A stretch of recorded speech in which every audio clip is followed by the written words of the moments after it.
Luto tayo ngayon. Ang aking lulutuin ay ang aking version sa pagluluto ng Gordon Bleu. So ngayon, maglagay muna tayo ng 2 tablespoons of mustard. 2 tablespoons of olive oil. Lagyan natin ng 1 tablespoon of salt. Ngayon, nilagay na natin ang ating garlic. Ang kanyang aroma pag niluto natin. Half a tablespoon of black pepper. Half a tablespoon of provincial herbs, different kinds of herbs. Half a tablespoon of paprika. And then 1 teaspoon of chicken broth. Normally this is chicken powder or chicken broth if we can put water, or chicken cubes when it is in cubes. So ngayon hahaluin natin at mag-squeeze tayo ng isang lemon.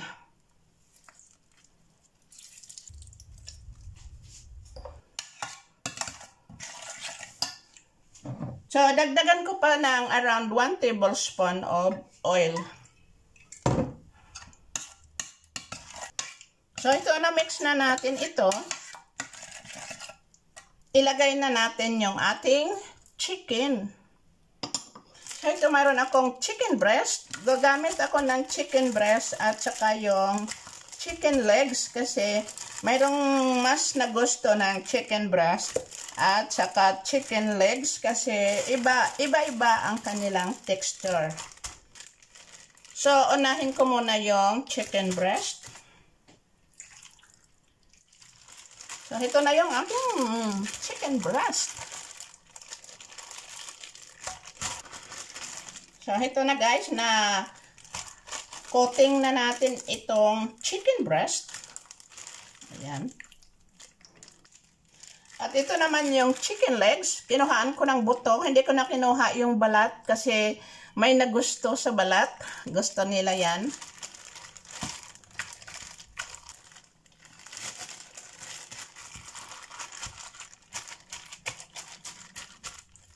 So ngayon, i-marinate natin ito ng minimum 30 minutes or kung you have plenty of time, it's better, the longer the better taste. So, ito, we can wait for 30 minutes bago natin lutuin. Ngayon, nilutuin na natin yung ating chicken. Ito, maglagay muna ako ng oil. At ito, naghanda na ako ng aking flour para sa aking chicken.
So ito, tapos na tayong magluto nito.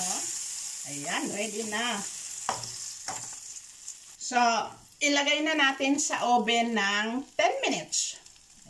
Okay, ready na guys yung ating Gordon Bleu. Ito na siya, oh. Nilagay ko sa oven ng 10 to 15. Ito yung aking kinuha, yung kanyang legs. Guys, napakalambot. Yummy, yummy.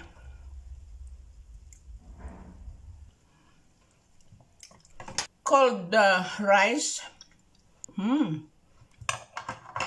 At Ito yung aking series.